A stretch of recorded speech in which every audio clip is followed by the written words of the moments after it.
On fait un petit clap. Bonjour Charlotte. Salut Henri. Alors je suis ravi de t'avoir aujourd'hui avec nous. Moi aussi. Ça fait 7 ans qu'on travaille ensemble, c'est pas mal. Et sans exagération, on peut vraiment dire qu'on a travaillé aux 4 coins du monde ensemble. Ouais, absolument. Donc merci d'être là. Donc tu es l'une des héroïnes de notre nouveau livre Femme de lettres. C'est vrai que pour moi ça avait une importance toute particulière que tu puisses peupler ces pages parce que ta position de mannequin, d'influenceuse très engagée vis-à-vis du climat et des enjeux de lutte contre la pollution donne une voix et une saveur toute particulière à ce chapitre qui t'est consacré. Merci. Donc commençons par le début. Comment es-tu devenue mannequin ? Alors je suis devenue mannequin complètement par hasard. J'étais serveuse pendant un Beaujolais nouveau. J'avais 16 ans. Une femme qui était là m'a repérée, m'a dit que j'aurais potentiellement les critères pour être mannequin. J'ai cru qu'elle s'était trompée. Et en fait, elle m'a rappelé quelques semaines plus tard, on a fait des shooting tests. Et finalement, ça a commencé assez vite. J'ai attendu de passer mon bac parce que mes parents voulaient que je passe mon bac et ils ont bien raison. L'été de mon bac, l'été de mes 17 ans, ça a démarré assez fort. J'ai eu une bonne première année qui devait être un job d'été pour moi. Ça a duré finalement, ça fait bientôt 13 ans. 13 ans, incroyable. Et puis quelle carrière? Parce que vraiment, depuis le mannequinat, tes débuts, de tes premiers cachets à maintenant, tu as vraiment gravi toutes les étapes et surtout avec un engagement qui est de plus en plus fort, qui conduit ta vie au fond. Oui, complètement. Il y a eu des hauts et des bas dans le métier. Il y a eu beaucoup de moments où j'ai eu envie d'arrêter. J'avais l'impression que ça manquait de sens. Il y a aussi des périodes plus creuses que d'autres. Donc au début, ça a bien fonctionné. Après, il y a eu mes études en même temps. Donc, ça a pris moins d'importance dans ma vie et ça manquait un peu de sens. Tu as démarré donc à 16-17 ans. Est-ce que c'est pas trop jeune pour démarrer une carrière de mannequin? Alors c'est assez commun de démarrer tôt, mais effectivement, je trouve que c'est compliqué de démarrer une carrière de manière générale à cet âge-là et encore plus quand on est exposé à des personnes qui sont très habituées du milieu et qui ne sont pas forcément bien intentionnées. Moi, j'ai eu la chance de tomber tout de suite sur une agence qui m'a beaucoup soutenue dans mes études, qui m'a encouragée à continuer notamment, qui m'a jamais demandé de perdre du poids. Enfin, ça m'est arrivé dans ma carrière de mannequin, mais au démarrage, en tout cas, ils ont été très respectueux de mon corps et de mes autres ambitions.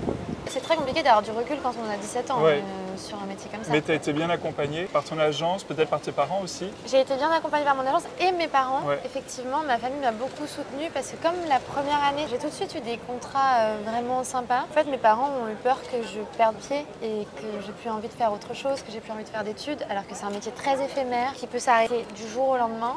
Enfin, il suffit que notre physique passe de mode, un accident ou quoi que ce soit et tout peut s'arrêter. Ma famille m'a beaucoup aidée à garder les pieds sur terre là-dessus. Le fait d'aimer mes études aussi, je dirais que c'est la troisième chose qui m'a aidée à te structurer. Oui, à me structurer, oui. Dans les pages de ce livre, quand on discute avec toi, j'ai vraiment l'impression que ta famille, la maison de famille, les maisons d'enfance ont tout un rôle ultra structurant qui te permet de garder ton cap et de ne pas perdre pied vis-à-vis en fait, des folies de ce métier.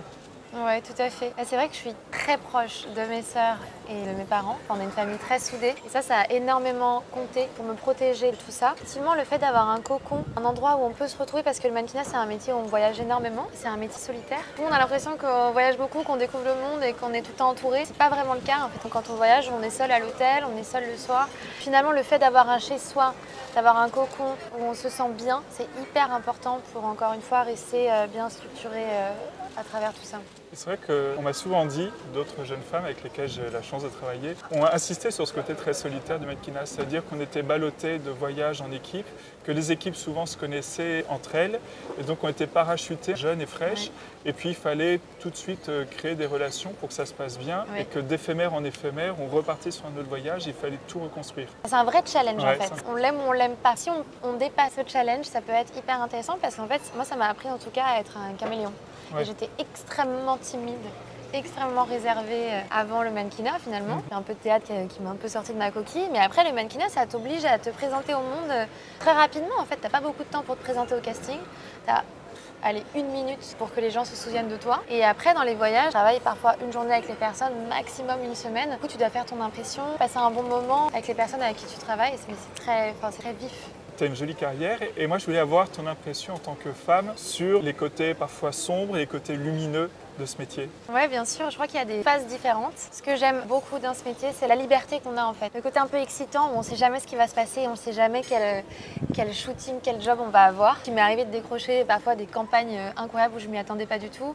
Et à l'inverse, il y a des périodes hyper creuses, un peu plus compliquées. Surtout quand j'étais très jeune et où j'avais pas vraiment d'autres choses à côté. J'étais un peu dans l'attente, je me posais beaucoup de questions sur mon physique, je me posais des questions qui ne sont pas très intéressantes finalement. On est un peu dans le superficiel et souvent je ressortais de castings qui ne fonctionnaient pas et je me disais mais mais ça va pas, je suis trop petite et je commençais à me comparer aux autres et tout ça. Le gros problème de ce métier, c'est d'être sans cesse comparé par rapport à son physique. Et là, encore une fois, ma famille a joué un rôle important parce qu'ils m'ont aidé à me sortir de ça et à me dire le physique, ça compte pas, le physique, ça part, c'est très éphémère, si c'est comme ça pour... Enfin, c'est la vie, quoi. Il faut pas s'attacher à ça, ça dure pas. Oui, c'est les joies de l'esprit, finalement, qui priment sur le physique. C'est vrai que toi, tu as passé un double master, si je ne me trompe pas, en droit et en histoire de l'art. Oui, je voulais être commissaire-priseur, alors maintenant, plus du tout. Mais j'ai adoré mes études. C'est vrai.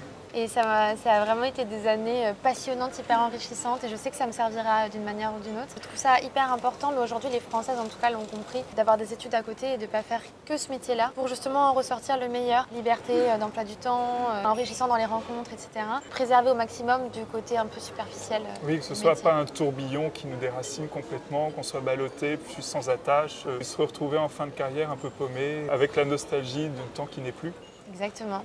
Oui, ça peut être très dur. Hein. J'ai beaucoup d'amis qui pensent à ça beaucoup, quoi. Enfin, c'est un peu une obsession. Un questionnement permanent quand la carrière est bien lancée, en se disant mais si ça finit, qu'adviendra-t-il? Et surtout que ça peut arriver à n'importe quel moment. Enfin, on peut penser que c'est avec l'âge, mais c'est pas forcément ça. Ça peut être malheureusement on maîtrise pas vraiment tout.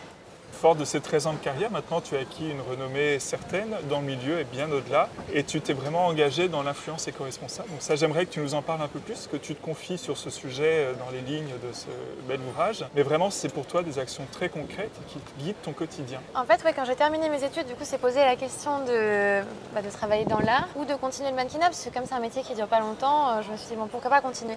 Mais j'étais pas parfaitement épanouie là-dedans. Et donc, j'ai cherché d'améliorer les choses de l'intérieur, enfin en tout cas, moi, de changer ma manière d'être mannequin finalement, de faire attention à simplement mes déplacements, à essayer de prendre le train plutôt que l'avion, mieux choisir les marques avec lesquelles je collaborais. Et je me suis dit pourquoi pas faire grandir une audience en parlant de marques éco-responsables parce qu'il y avait assez peu de profils comme ça à l'époque. Et en fait, j'ai continué le mannequinat tout en développant Instagram. Ça me plaît bien d'avoir les deux et de pouvoir un peu plus m'exprimer sur les sujets. Un autre défaut du mannequinat, c'est qu'on n'a pas vraiment de voix et l'influence m'a permis de mieux parler de ces sujets-là. Et je sais que pour confirmer un petit peu tes engagements de mannequin et d'influenceuse très sensibilisée aux questions écologiques, tu as monté un blog. Est-ce que tu peux nous en dire un peu plus? En fait, ça a commencé il y a quelques années avec ma sœur Camille, avec qui on a monté un blog sur des marques éco-responsables et tout ça. C'était en 2018. C'est dans le prolongement, donc il y a eu mon compte Instagram et j'ai remarqué que du côté des influenceurs, on ne parlait pas beaucoup d'écologie. Du coup, j'ai monté une association pour sensibiliser les influenceurs à l'éco-responsabilité. Non pas qu'ils ne soient pas sensibles à ce sujet, mais en fait, souvent, ils ont peur d'en parler. Et donc, l'idée, c'est d'organiser des voyages sur un sujet choisi à chaque fois. Donc on en a fait un sur la mode éco-responsable et un sur le vin. Et en fait, on donne un maximum d'infos, on réfléchit à une manière de parler d'écologie sans être trop culpabilisant. Et surtout, on fait ça ensemble, en groupe, pour ne pas se sentir seul dans cette démarche qui peut être parfois compliquée parce qu'il y a énormément de critiques, de reproches, d'injonctions à la perfection dans ce milieu. Quoi. Vous allez pouvoir donner une dynamique et peut-être petit à petit changer les choses. Pour cela, merci beaucoup. Et merci aussi pour cette jolie interview. Merci à toi. C'est trop sympa. Et si vous voulez en découvrir plus, je vous propose de découvrir Charlotte en mots comme en images dans notre nouveau livre Femmes de lettres qui est publié aux éditions Libris Ferra.